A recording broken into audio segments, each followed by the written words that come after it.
Hi guys, this is a connection reading. So, we will be tapping into the energy of you and your person. So, if you are open to receiving a message, this video found you for a reason. Okay? So, we will be tapping into the energy of you and your person and your connection. So, tingnan natin kung ano ba yung energy na nasa paligid niyong dalawa. Okay, let's do first. What is the energy around this collective? Anong kaganapan sa'yo sa nanonood nitong video? Okay, we got the Queen of Wands and the Three of Swords. So, you're very confident. You are a very confident person and you are very charming. You are very energetic, charismatic. Sobrang fiery mo. You can also be a fire sign or siguro Leo. Yan. So, you're very sexy, you're very strong, you are very outgoing, pero you are also currently undergoing the Three of Swords. We got the Three of Swords, which is in deep emotional pain. So, you may be experiencing grief, you may be experiencing heartbreak, loss, depression, sorrow. So, tingnan natin kung bakit nga ba ganito ang current situation mo. Okay. Siguro you feel misunderstood. Okay, we got the Ace of Coins. Oh, okay. So maybe you are currently experiencing then a bit of anong tawag dito? Stability issues in terms of finances or stability and security on your own sa sarili mo. And you could also be you could also have a problem sa security in your own. So siguro ano siya, yun nga, emotional, pwedeng emotional or also financial. Okay. So basically, siguro nagaano rin siya, nakaka-affect din yung nararanasan mo right now doon sa ano mo, financial status mo or your security, financial security or abundance dahil nga you are feeling this negative emotion. Okay, let's see how about your partner or your person. Kung sino man yung person mo, let's see their energy. What's the energy of the person of this collective? Okay. We got the Page of Swords. So, this person, marami pa siyang kailangang matutunan.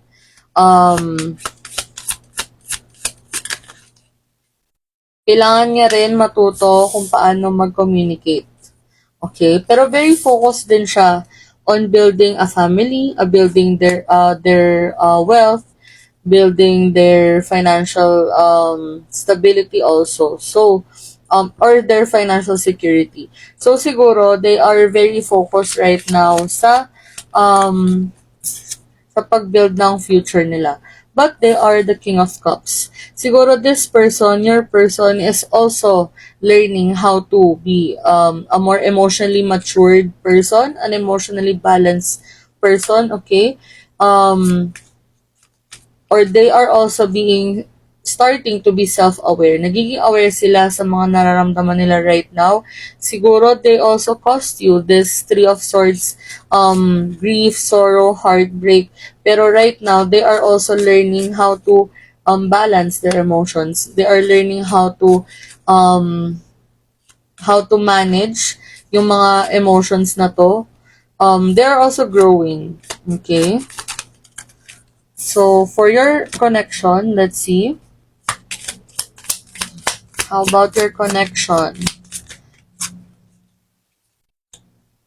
Okay, you got the Ace of Swords, the Eight of Swords, and the King of Swords. Okay, yung energy around your relationship or your connection is very heavy on the mind. Okay, so I feel na ino-overthink nyo parehas itong relationship na to or yung connection na to.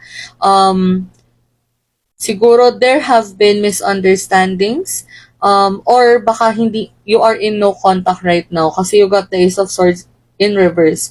So, nakalagay dito, this is about block communication, misinformation. So, siguro hindi kayo nagkaintindihan sa connection nyo right now kasi nga, maybe someone cut the connection, someone decided na parang i-block ka, or you both are in no contact situation right now. Ayan, kasi nga siguro medyo magulo isip nyo parehas. You also got the Eight of Swords, which is a card of like, pero you got the Ace of Swords pala in reverse. So this means na you are releasing itong parang pagiging stuck in your head. Kasi the Eight of Swords is a card of like, you are stuck in your head. But in reverse, you are escaping this. You are breaking free from this overthinking. So, medyo ano siya, di ba? Magulo. Imagine niyo there is miscommunication, there is no contact, pero pinili nyong parang kumawala, i-overthink to para for your peace of mind. Okay? Yeah, ang last card natin is King of Swords. So this connection, very ano siya, cold siya nag-end. So kasi parang parehas kayo na seeking control over the emotions or the connection. So parang sumabog na lang siya bigla. 'Di ba? Okay? So yun yung energy ng connection nyo ngayon. Very ano siya, very heavy on the mind. Parang pares yung in-overthink yung connection na to, kaya medyo ano siya, magulo, and panay logic yung gumagana. Gets niyo ba? Panay isip, kulang sa feelings, sa emotions, sa heart. Okay? And you both are in, yung bottom of the deck natin is Hermit and the Moon. Okay? So, the Hermit, this is about isolation. So, feeling ko nga, since you both are in no contact, you are both in Hermit mode. So, parehas kayo na you are doing introspection. You are seeing, you are, soul searching nakalagay dito. You are in solitude. You are growing alone, on your own. You are growing. Okay, so you are growing apart, growing together pero magkahiwalay. Gets nyo ba? In separation but also growing. We also got the Moon at the bottom of the deck. So there are things na kailangan ma-come into light. So siguro there have been secrets, or there have been uncertainties or misconception. Kasi you also have the card of miscommunication, block communication, misinformation. So may mga bagay kayong kailangan pag-usapan.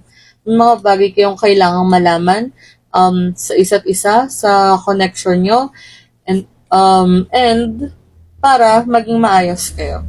Okay? So let's see ngayon kung ano ang perspective ng universe. Okay?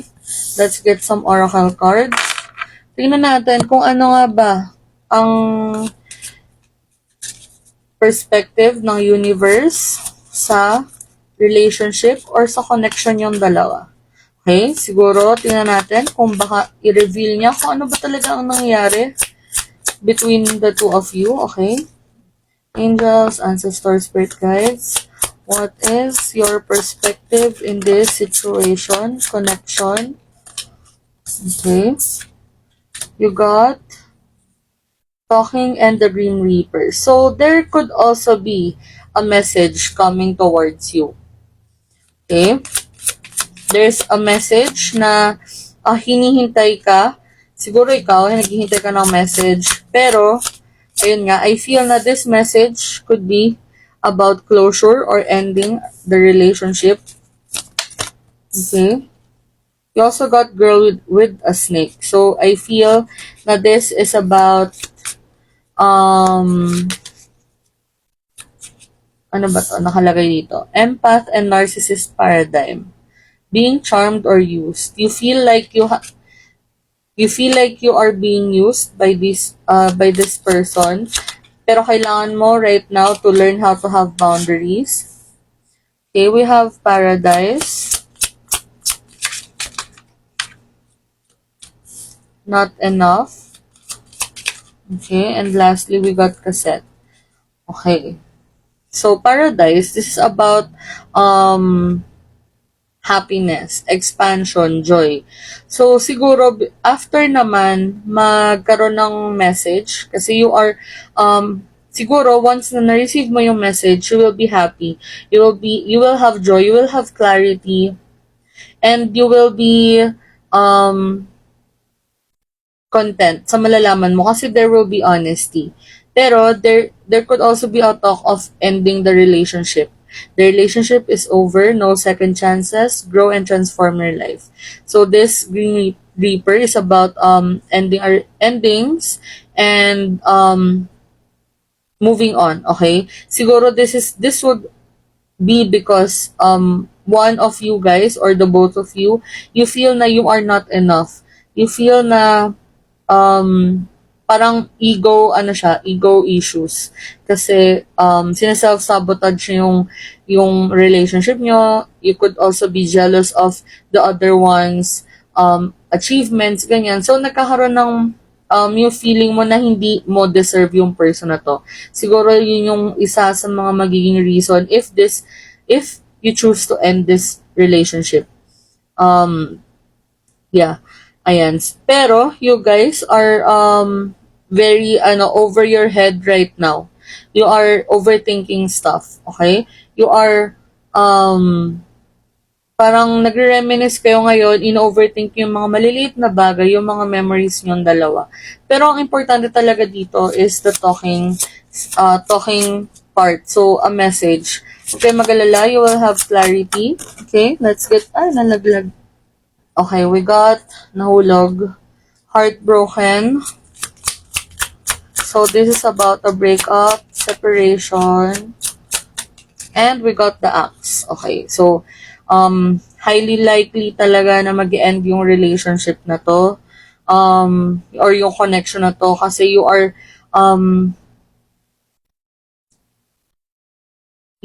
experiencing no contact right now, pero this is heightening your abandonment issues. This is kasi may silent treatment na naman na nangyayari, pero this is also a chance for growth, okay? Kasi you deserve someone better. You deserve a person who will give everything to you, who will give you the love that you deserve, okay? And last card, we got clock. Okay, the clock means, ang nakalagay dito, cycles, time to heal, progress, need time, takes time, in time. Okay, so, I feel that this is an era of healing talaga. And if this person naman, kung sino man yung connected sa'yo, siguro na sila, narcissistic behaviors, meron silang ganon. Pero you have to know, you have to learn to have boundaries then. You need to learn to know that you deserve something better. And ayan, maybe this is a cycle, this is a karmic cycle na you have to learn from. Bottom of the deck is the chaser. So hindi mo kailangan habulin yung person na to. If they really want you to be in their life, they will rise up to your level. Remember, you are the Empress. You have the Empress energy. And the Empress, hindi siya tumatayo sa upuan niya. Yung tao or yung person na para sa kanya, ang lalapit para sa kanya. Okay? So, if this message resonated with you, I hope that it helped you somehow. Okay? Let's get some important dates. Okay? Birthdays, anniversaries, kung ano man, tingnan natin. We got 17 and 15 on their own. We got 13 and 15 on their own. Last one, 15. Ang daming 15. Okay, lastly, we got 9 and 11. So, September 11 or November 9. Okay, let's get some letters, initials. Maybe you, your person. Okay, we got D, A, P, E, S. One more roll. We got L, A, E, R, and P. Ayan. I hope this message helped you. And remember, this is a collective reading, so this may not manifest in your reality, but these are the current energies that is surrounding your relationship or your connection right now. If this message resonated with you, let me know in the comments, and I'll see you on the next reading, guys. Bye!